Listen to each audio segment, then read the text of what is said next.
What's going on, guys? Welcome back to Season 2 of NHL 26 Winnipeg Jets Franchise Mode Series. Thank you guys all for the support in the first episode. You also give a thumbs up on this one. I'd really appreciate it. If you guys did miss that first episode, definitely go and watch that one before this one. Made a good amount of moves, I'd say, to shake up the team. Now, in terms of last season, the Tampa Bay Lightning there actually won the Stanley Cup. We made the conference final, though. Unfortunately, lost to the Blackhawks. I don't know how they did so well making it that far. Obviously, losing Tampa Bay in the Cup final, but they beat us as well. Obviously, though, conference final in the first year when in real life they missed the playoffs does have me optimistic. We're actually already 1-0 here to start this season. So I'll show you guys the line. Speaking of Chicago, too, they actually did really well. I won't spoil everything, but they did really well in my March Madness playoff simulation video. You guys can check that out as well if you want to. So looking at the team here, Cole Perfetti's on the first line playing Scheifele and Connor. Connor's up to a 93, so that's really good. Second line there, we got Velarde, O'Reilly, and Benson. Third line's IFL, Lowry, and Rosen. You can see the chemistry looks a lot better. Hat talks to all the guys with the scheme fit. Brought in Corey Perry here on the fourth line with Taves and Barron. So definitely have a lot more depth than we did last season. Also, too, I was talking about, who would be our 2C once O'Reilly leaves. I was thinking maybe Jaeger, but honestly, I forgot Velarde can definitely play center for us. Like, he's got 78 faceoffs there.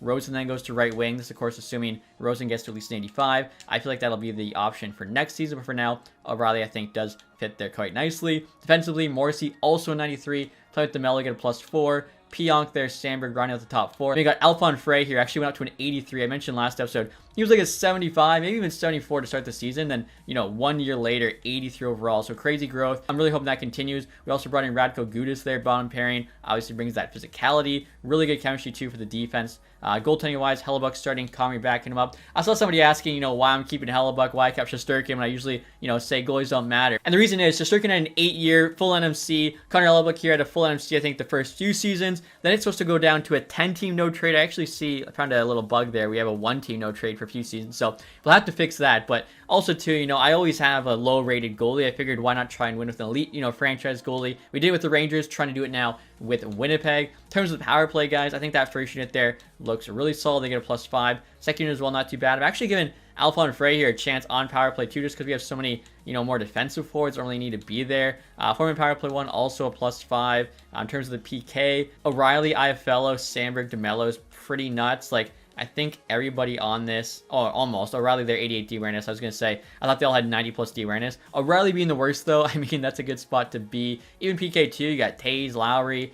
Third one there, Scheifele, Barron. Like, this team's definitely, very solid two-way game. And we brought in some more skill players like the Zach Benson, like the Isaac Rosen. So, really excited to see what they can do this year. In terms of the AHL team, Chibrikov, Jaeger, Rashevsky. I'm hoping at least one of those guys can make it through the NHL. We brought in Chaz Lucius' brother here, Cruz Lucius. I thought was cool. In terms of the defense, Hunt here and Salmonson. I feel like both those guys could eventually be NHL defensemen. Goaltending-wise here, Thomas Milic there as a starter. Actually, DiVicente would be the actual starter, 77 overall. So, AHL team, I think last year they made the playoffs, but didn't really do much.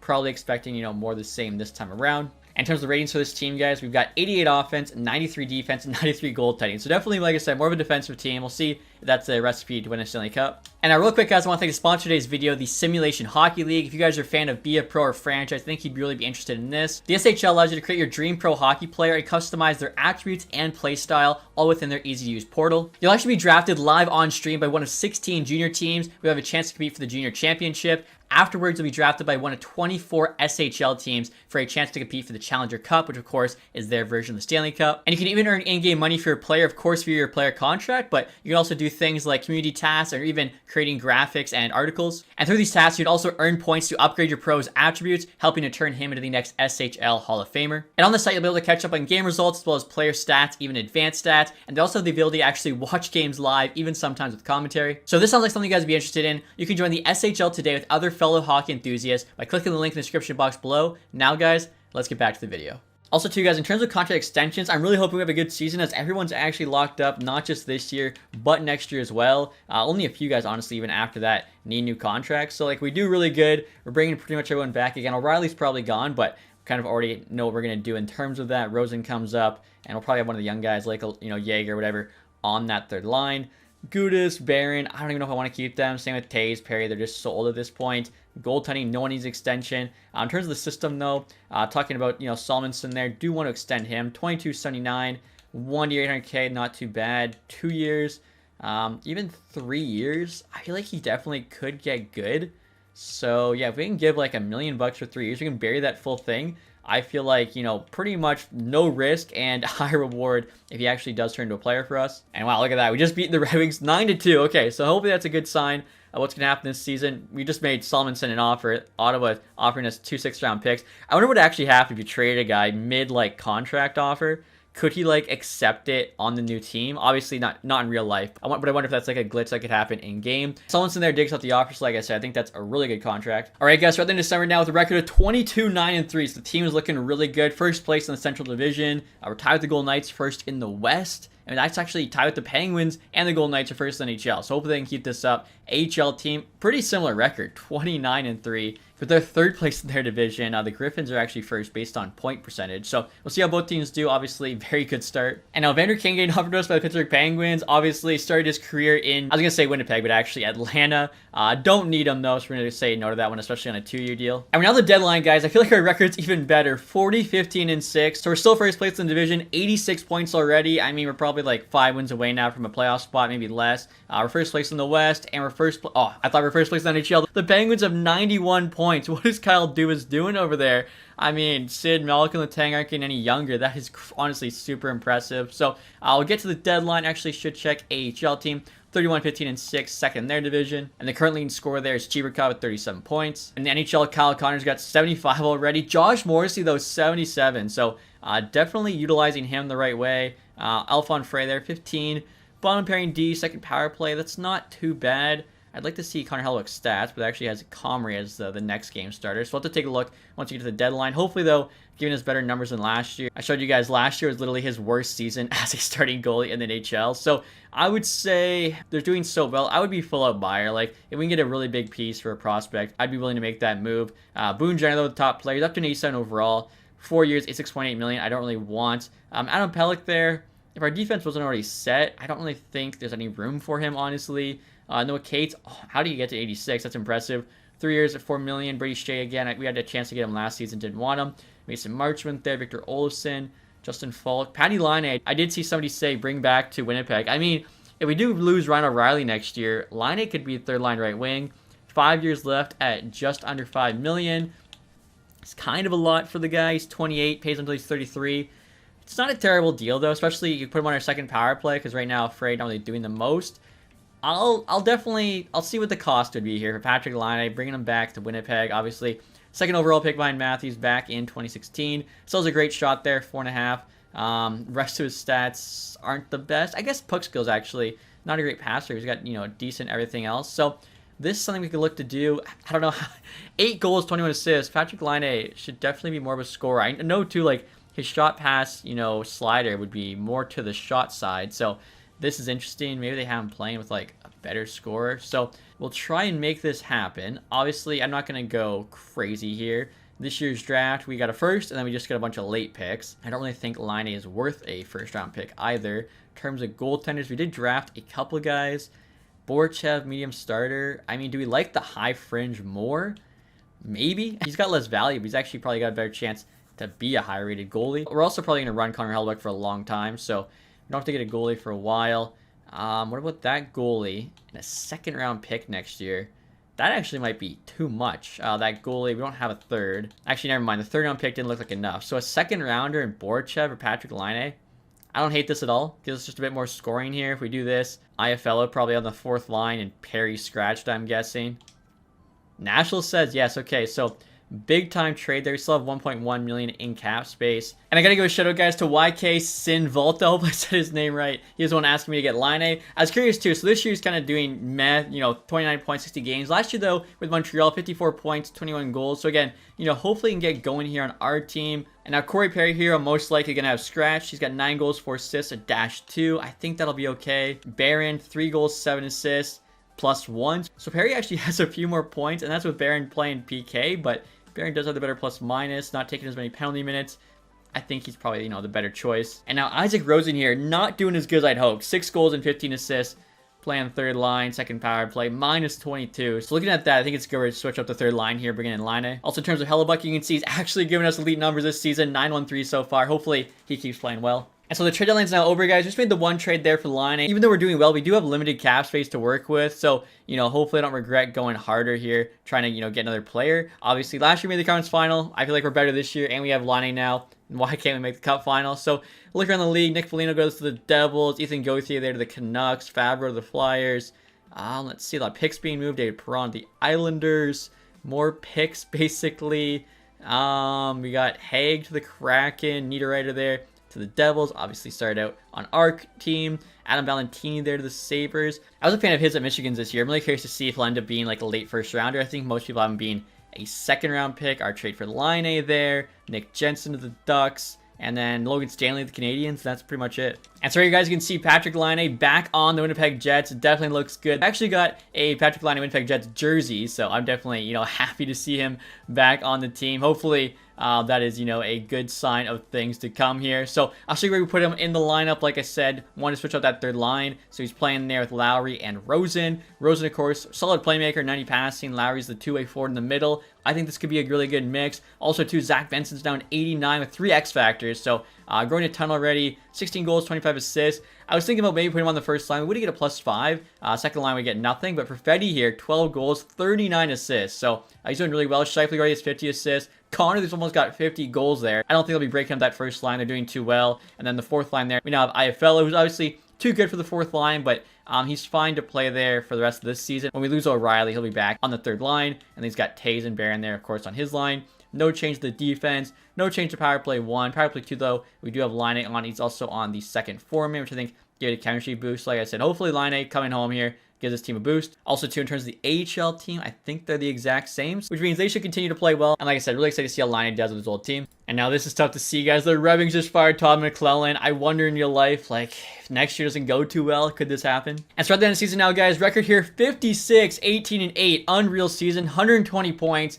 Does actually have us winning the President's Trophy. We beat out the Penguins there by 1 win, so came down to the wire. AHL team also 41, 19, and 10. Very good season. Second place there in their division. And look at the AHL team, guys. Kind of random. Parker Ford here actually led the team in points, 55. He was playing second line, 15 goals, 40 assists for him. Not too bad. You got Kevin He there. Actually just saw him playing a couple weeks ago as the Spits swept the Flint Firebirds in the second round of the OHL playoffs. Rashevsky there also 50. Jaeger 49, not too bad. He's an 81 now, so should make an NHL team next season. Solomonson also could get the call up, 38 points. AHL goaltenders, not too concerned, but Thomas Milic here, 936. I mean, that's pretty solid. 24 years old, 72 overall. He's probably not going to be anything more than the AHL goalie, but really nice numbers there. In terms of the NHL, Connor Hellebuck finished with a 913, so definitely good, better than last year. Still, not Hellebuck elite numbers. Wow. Kyle Connor put up 110, 66 goals. What a season for him. Josh Morrissey, 104. We could have both the Norris and Rock Richard winning players on our team this season.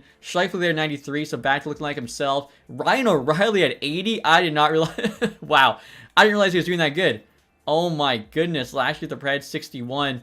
I mean, I thought the second line was doing not bad. 43 goals he finished with, 37 assists, 80 points. He's going to ask for so much money. So yeah, definitely can't bring him back, but what a trade. I was not expecting a point per game from Ryan O'Reilly on that second line. 36 years old, 85 overall. That's incredible. Gabe Velarde, 68. Again, O'Reilly being the score is also kind of interesting. Zach Benson, 67. We'll take that. And again, now an 89. For Fetty, 64. He actually had more points than Benson at the deadline. Benson passed him. So maybe, I don't know. I mean, the second line is playing so well. Why, mess it up? Even first line there. Connor had 110. Schleifele had 93. Clearly, Perfetti as a third guy is working. Pionk had over 50 points. Dylan DeMello had 49.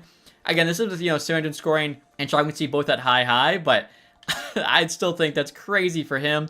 Patty Laine, 46. So we'll take a look here with us. 17 points, 20 games.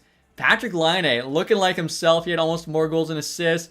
Close to 1 per game. Only getting third line minutes. Second power play. I like seeing that from Patrik Laine. Rosen there finished with 40. So this team was honestly kind of cooking after the deadline. I don't think I'm going to touch anything. I definitely like what I'm seeing here. In terms of the entire league, Connor McDavid, 139. I mean, he's in the spot you'd expect him to be. 66 goals. Actually gets beat out by Kucherov. So Connor there also loses out by 1. That sucks. Sid the Kid. I was wondering how Pittsburgh's doing so good. 123 points at 39 years old. 95 overall. The dude doesn't age. That's just crazy. Makar 110. So I also, too, Morrissey. Probably not winning the Norris. Victor Hedman at 109. What? 94 assists? I've never seen Hedman sim that well. Because usually, he's getting older. Radish is there. They also got Jason Robertson, so they must have done an offer sheet there at Dallas, or maybe a straight-up trade. Bringing in Jason Robertson definitely helped them out. Celebrini there did well. I mean, Morrissey, 6 points back, +2 higher, more goals. I think the game's just going to look at the fact that Makar had 6 more points, and the plus minus was pretty much the same. Austin Matthews, Bedard, Gensel. Look at all these guys in that 100-point club. But, yeah, Kucherov there, 67. Kyle Connor, though, 1 off. I mean, come on. Defensively, too, Morrissey. He's right in the mix. I think Heaven not going to get with that plus minus. Morrissey, like, he would definitely be on the ballot. You know, same with Connor. Maurice Richard, 1 shy. I think he's got a chance, not, you know, amazing one. Hellebuck, most wins. Save percentage here for a starter. Shesterkin with a 9.28. Goals against there also goes Shesterkin. And then finally, rookie skaters here. Isaac Howard put up 60 points. Wow, playing second line on the Oilers. Berkeley Catton breaks through. Z. Williams, the Canucks must have had him in the AHL for the first season. And like I mentioned, guys, we take home the President's Trophy this year, which is awesome. 120, you had 7 teams there with 100 plus. Top 16 all get in. I do love that. No one gets screwed. Islanders, bad year. 59 points. Goals for, we were 3rd place, entire NHL. Goals against, we were the 4th best team. So, I mean, we won the President's Trophy for a reason, right? Like, we had tons of individual success, tons of team success. Hopefully now we can actually, you know, translate that to some playoff success. Obviously, last year, you know, if we didn't lose to Chicago, like if we lost to any other team, I wouldn't have been so upset. But the fact we lost to Chicago, who I think, you know, we were so much better than, really made it hurt. So we got the Utah Mammoth here, round 1. Keller, Cooley, Gunther, unreal first line. Turka, Hayton, that's right. They drafted McKenna, Boot there, Bain, Iginla, of course, the rookie. I saw he had a pretty good season. Gavin McKenna, actually, I did not even see on that, you know, rookie scoring. He had 40 points, though. Okay, so not too bad. They brought in Joe, Dickinson, Stenlund's still there defensively, Sergeyev, Uyghur, Dursey, Schmidt, Simashev, and Lamoureux. Goaltending-wise, Melka, they're still the starter. So, goaltending, we have a huge advantage. Forward-wise, we have better stars. We have more depth. Defensively, we also are better top-heavy. So, we should just win. On paper, I think we're better in all 3 facets, but we'll see what happens. Game 1 in Winnipeg, it's a big win, 8-1. Game 2 is another big win, 10-2. Oh my gosh, it's like simulating actually like you'd expect, maybe even more so in our favor. Game 3, though, in Utah, they come back. They're fighting hard. Wow, they actually win both in Utah, 3-2, 3-1. I mean, we won, though. We dominated. So I think we do have an advantage here. Game 5, back at home. We got the whiteout, I'm sure, going. 4-1 win. Okay, so we just have to win one of these next 2 games now. And, wow, home ice has been huge so far. Game 7, we'll do this one period by period. Come on, here we go. And up too early, O'Reilly, Velarde. Wow, 3 in a row. Dursey gets 2. Are we going to go home round 1 as the President's Trophy winning team? Uyghur scores. I know the Avs swept the LA Kings this year, but, you know, President's Trophy winning teams often do get first rounded. We need something to happen here. We're down 2, halfway through the period. Utah gets a power play. 5 minutes to go. Or even shots here. Stanley empty netter. That's going to be all she wrote. Wow. So, got it done on home ice. The fact we came out and just destroyed them. 8-1 and 10-2. And then lost the series. That is kind of embarrassing. Now, the AHL team here, guys, has the Texas Stars. They're actually tied 2-2. They were also up 2-0. And they lost 3 straight. Wow. They got shut out twice, 3-0. And then lost in OT game 5. So, no luck for these teams in the playoffs this year. Both first round exits. And now the playoffs are complete here, guys. McDavid actually gets his Stanley Cup there, winning with the Oilers. Calder Cup champions are the Springfield Thunderbirds. So Oilers winning, kind of interesting. Obviously, right now, as I'm recording this, they're down 3-1 to the Ducks. So not looking good for them. Calgary just from 5-1. They get Landon Dupont. Honestly, that's kind of nasty. Him and Zane Parekh as your decor for the next, I don't know, 15 plus years. St. Louis just from 3-2, so the Islanders pick at 3. Take a look here, guys, at that playoff tree, see what the Oilers did. So they actually beat the Ducks in this, round 1 in 6, Wild in 5, Utah in 5, and then the Capitals there in 7. So they definitely, you know, earned it there in the Stanley Cup final. I'm curious to see just kind of what happened. Look at the tail of the tape. I mean, Scheifele, Velarde, Morrissey, all over point per game. This also is probably going to be skewed because as we had those 2 huge wins to start out the series, Connor was also, you know, point per game. A lot of guys there, pretty close, 5 and 7. Hellebuck had good numbers, a 9-2. I mean, you look at these numbers, you'd probably think we won the series. The plus minus maybe could tell you, but like, look at this. 1, 2, 3, 4, 5, 6 guys with 5.7 games. Even Taves gave us 4 there as a 4th liner. DeMello had 5.7 games. Again, I don't know how he's doing so well for us, but I don't know. Maybe just call that one a fluke, honestly. Again, we won the President's Trophy. I feel like we have a lot to be proud of this season. McDavid, though, gets the Art Rush Trophy in the heart. McCarr doesn't get the James Norris, not Morrissey. That was a close one. Hedman there actually wins the Lady Byng. Koivunen gets the Calder Trophy. Bouchard got the Conn Smythe. Shesterkin did get the Vezina. Aiden Hill, though, got the William Jennings. You had Harley there, Bill Masterton. Interesting. Usually it's not a good defenseman, and it was him this year, McAvoy the year before. Usually it's like kind of like a low to mid 80 guy. I'm still not sure. Someone let me know if they figured out what stat they look at. Maybe it's like best plus minus on a non-playoff team, something like that maybe. Muse back-to-back Jack Adams, which never happens in real life. Aho there, Selke Trophy, McDavid, Ted Lindsay, and then Kucherov, as we know, won the Maurice Richard. AHL-wise, obviously, pretty upset with how our season ended. Just curious to see if we maybe took home any hardware. Gustin was the best defenseman down there.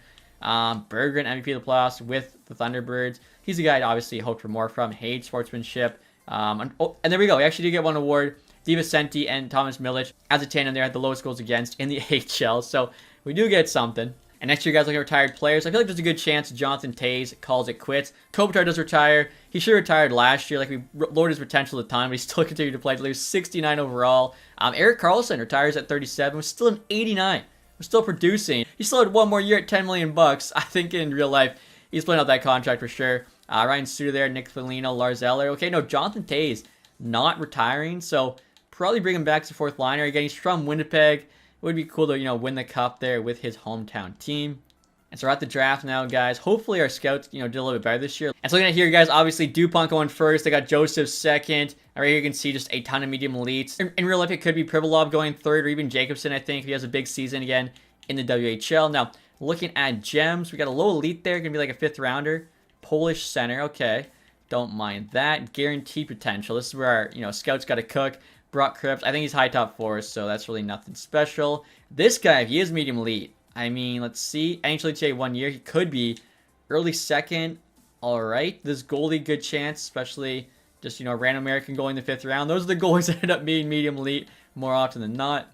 We also got another guaranteed low elite. Armstrong here from France, going to be like a fifth rounder as well. And now we really get screwed, guys. Even though we were first round exit, because we won the President's Trophy, we were picking at 28. Obviously, you got to make the conference final to be 29-30, then cup final there for 31-32. So 28 there as a first round exit is definitely tough. And I was thinking maybe we could trade Ryan O'Reilly's rights, but they have basically no value. So we might as well wait and see if he comes back on like a super team-friendly deal. Also, too, Kyle Connor's now at 94. We'll see if he actually stays there. And now this isn't good, guys. Looking at the team here, Adam Lowry's down to an 82 overall, making $5 million for the next 5 years. Honestly, we might have to buy him out because that's just not a good contract. I know he's the captain of the team and everything, but this is hurting us. All right, guys. Now, I'm not sure if the Panthers would go for this. They have the 14th overall pick on the block. I think we could get an elite player at that spot. Offering up 28 here. Damon Hunt, 79 overall. He's actually making 1.475, so it costs us probably like $300K against the cap next year. Hayden Fleury, they also like. I mean, he's 30. We could definitely replace him. If they would do this, like they're getting 2 low-end bottom pair D-men to drop 14 spots. I mean, I don't know. We'll see what the Panthers say. The value looks pretty equal, though. Trades rejected. Okay, I kind of figured that wasn't enough. That was definitely, wishful thinking. Now, I tried adding a fourth rounder. They still said no. I'm going to try like a third, then a second. Third round pick. They're still not interested. I mean, I would do the second for sure, just because I am pretty confident we can get an elite player at that 14 spot. And they said quite close. Okay, I mean, this year we have a ton of picks. Let's do the 7th rounder. That's basically the last pick of the draft. And they now say yes. Okay, so really didn't cost us, crazy amount. There's actually 2 guys here I actually would be willing to take. Okay, so Hakana there was supposed to go 14. He goes 13 to the Flyers, 80 overall, medium elite sniper. He's actually finished. Could be like the next Patrick Laine. So we don't get him. Brock Cripps at 12. Zilkin there, Skvortsov, Nelson, Pelosi, Jacobson, Meyer, Privalov, Hoagland, Backstrom, Joseph, Landon DuPont. Now, it should be okay as the guy I want instead is Tukkanen here, Finnish defenseman. Wait a minute. I've never seen this in my life. That can't be accurate. Finnish defenseman, and the scout's like, you know what? I think he's good on the face-offs.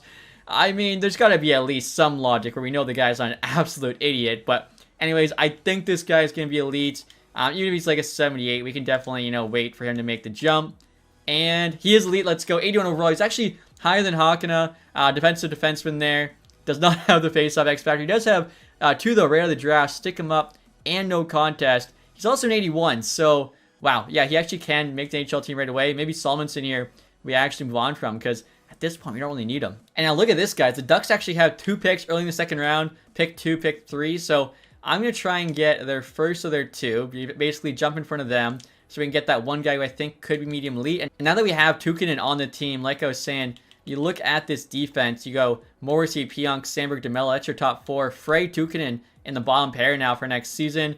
Gudis we're not bringing back. Solomonson here was going to replace Gudis, but no longer need him. I think he is solid 22.79, high top 6, but if we can combine him and say a 4th and a 3rd here to get the Ducks' second round pick, which is actually the Red Wings pick, I think this would be a great trade for us. They say no, they said quite close. Okay, so, I mean, at that point, what are we doing here? We'll give a 7th round pick. A lot of draft capital in this draft so far we've given up, but I think it'll all be worth it. So, sitting to pick 34 there. McGregor gets taken. I'm just making sure our guy was not selected. Also, too, if maybe there was any other steals. Looks to be pretty much all medium top 6 forwards with a couple medium top 4 defensemen. So, next here, guys, is the guy we had pinned. Tomek, I'm really hoping is elite. Peter Tomek, come on, from Czech.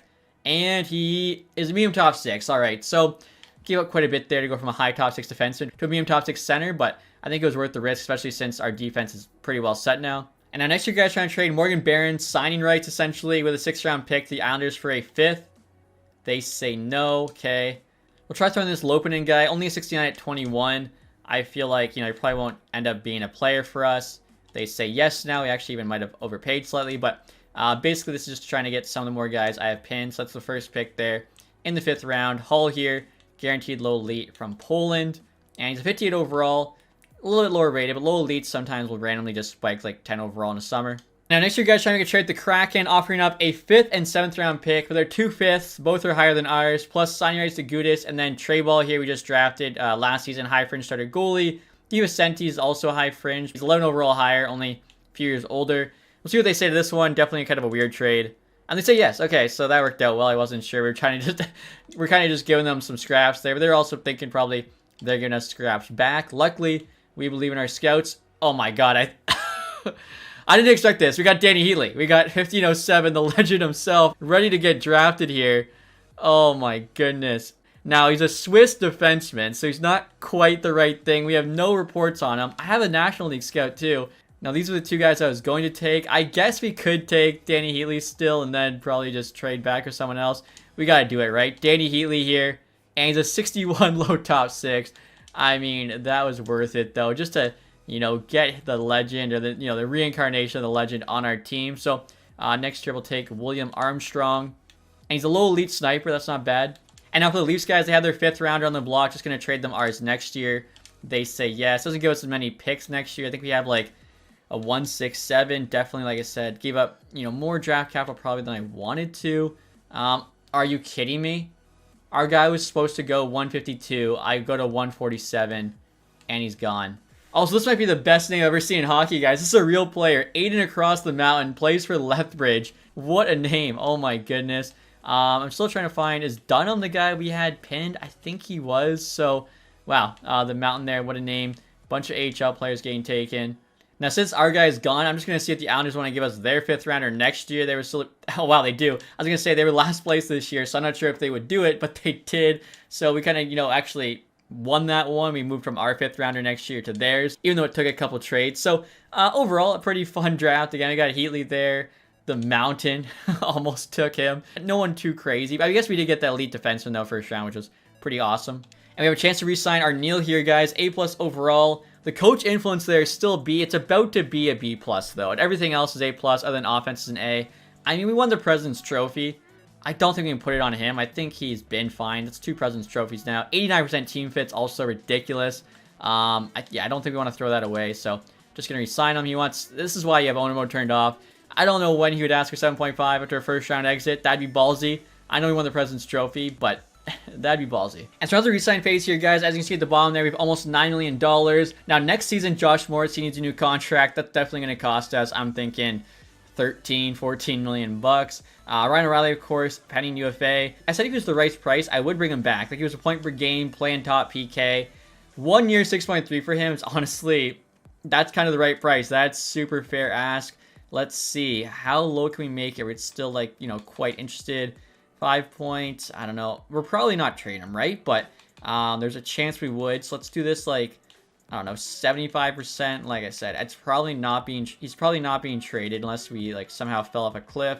So we'll take off like 900K there, and then we have a 75% no trade. Just in case for some reason we do need to move him, maybe his overall drops a ton, we have that option. Now, with O'Reilly coming back, that means Line is still going to be on the third line, which, I mean, he performed there, second power play, so I'm not too upset with that. I think the bigger issue is going to be, like I said, Adam Lowry, 82, making $5 million. This year we have the money. Next year when, Morrison's a new deal, IFL are probably just gone next year. DeMello, Sandberg, we probably lose one of those guys. I think at that point we have to just buy Lowry out. Obviously the rookie here, Tukkanen, will be on our bottom pair. 81 overall the draft. Super happy to see that. Taze, hopefully is cheap. I mean, yeah, 2 years though, Taze. I'll do a full no trade clause. This way we can actually send him the minors still. If it's a full no move, we can't go minors. So full no trade, 2 years, $1 million. If he drops, in rating, we can drop him. I don't hate that. And obviously he could still retire. Now with Braden Yeager making the team, we don't need Corey Perry to be our 13th forward. I'm just kind of curious though. Yeah, he only asked for $1 million, so not too bad. He's 42. And anyway, we just don't need him, so not going to bother bringing him back. Forward there, normally I probably wouldn't bring back 2675, but let our AHL team in points. So like I was saying, guys, look at the defense. 3 guys next year are going to be up on their contract. Luckily, Frey and Tukkanen, I mean, they're both on entry-level deals for the next 2 years. Obviously, Tukkanen will be for 3 years, so that's really going to help us out. Now, Phillips here, only 74 at 25 AHL potential. Probably let him go. I think we're going to need like 3 more AHL defensemen in free agency. NHL goalies are set. AHL, I'll just re-sign both these guys. And Jonathan Toews did say yes to that, guys. So $1 million, 2 years, no trade. Now, Riley rejected. I thought, with a good chance he would have said yes. We still have some money to work with. Tukkanen, though, obviously accepted that entry level. So O'Reilly wasn't willing to take a 900K discount. He actually only wants 6.2 now. I don't understand that. When they reject and then their ask goes down. Like, if we give him a 5.75 here, it's almost at the max. Isn't he asking for like 6.7 before or something like that? So see what he says. And there you go, guys. Ryan O'Reilly is coming back. I know we'll get another, point per game season from him, but honestly, if he gives us just like 50 plus points again, I'm more than happy with that on a 1 year. And again, with him playing top PK, really can't ask for much more. And I just noticed too, we actually have to re-sign Benson again after his bridge. He's down 89, and he had 67 points last year. So if next year it gets even better, we'll definitely want to, lock him up beginning of next season. So that's what I mean. Like Lowry, definitely got to probably buy out since he's got the full NMC. And we're going to lose at least IFL and a defenseman, maybe, even more guys than that. And now, guys, we're at the free agency period. We actually have a little bit of money to spend, just under $4 million. Quinn Hughes available, $18.8 million. My goodness. Marchenko there as well. RFA, though. Shane Gosper wants to get paid $11 million. Casey Middlestat, Tolvanen, so some guys that kind of, ended up having a couple good seasons. We don't really need anything. So I'm probably not going to sign anybody unless somebody, doesn't get signed for a little bit. We can actually get really good value. But our forward group set, defensive group set, obviously goaltending, there's no issues. I'm probably just going to save this money for the deadline and obviously making it a little bit easier to re-sign guys next season. So taking a look at AHL players, we actually do need some guys. This goalie here, 25.77 medium starter, isn't bad, but honestly, we don't even really need him. Now, we do need a few AHL defensemen, I was saying. Otto Vainanen, usually it's available. I'll definitely sign him, 24.77. Same with Richard here. And actually, Lucas Cormier, I almost missed, 25.79 offensive defenseman. Can maybe be a top power play guy on an AHL team. I'm looking at forwards here. You got Hendrix Lapierre available, 1.800K. I feel like, why not take a chance? Stranges as well. Usually ends up being decent in the AHL. And now, guys, we have to start next season having a conversation here with the head coach. I assume we'll still be competing for a cup, and we are. Also, with the preseason focus, we're definitely doing the strength training. I was looking at the forwards. I think only 2 forwards, Adam Lowry and somebody else, had above 3-star physicals. So this team could definitely use some time in the gym. Hopefully, they'll just kind of make our players a bit more well-rounded. But either way, our team is looking super stacked for this next season. And now right here, guys, look at the lines. I'm actually running back the entire top 6. Cole Perfetti there playing with Scheifele and Connor. Gave Connor a career season. Scheifele was close to one. They get the +4 chem there. Connor's now at 94, like I said. Second line, Velarde had a career season. Same with O'Reilly and Zach Benson. Benson's now at 90, so if it's not broke, don't fix it. Third line, Laine played really well on that left wing. Obviously offhand there with the shot. Jaeger's now in the middle. Rosen still playing on the right side. And then fourth line here, you actually have Iafallo, Jonathan Toews, and Adam Lowry. My thinking is Iafallo's expiring contract. We're going to let him go anyway. So if he drops in rating, I don't really care. Just need him to play good for us defensively this final season. Also, Lowry here, we're either going to buy out or trade. I actually didn't realize, luckily, his NMC there turns into a 2016 no trade. So still tough to move, but definitely movable. I think in real life, this contract not going to age too well. I think he had like 20 points this year. I don't really know why they gave him a 5x5. We'll see, though. I could be wrong. Defensively here, Morrissey, DeMello, Slower top pair. DeMello's actually dropped to an 83, which makes no sense. The guy just came off a 49-point season, plus 33 rating. I know he's 34, but I don't know about that one. Pionk as well was an 88, now an 85. So, not ideal. Sandberg there, still an 85.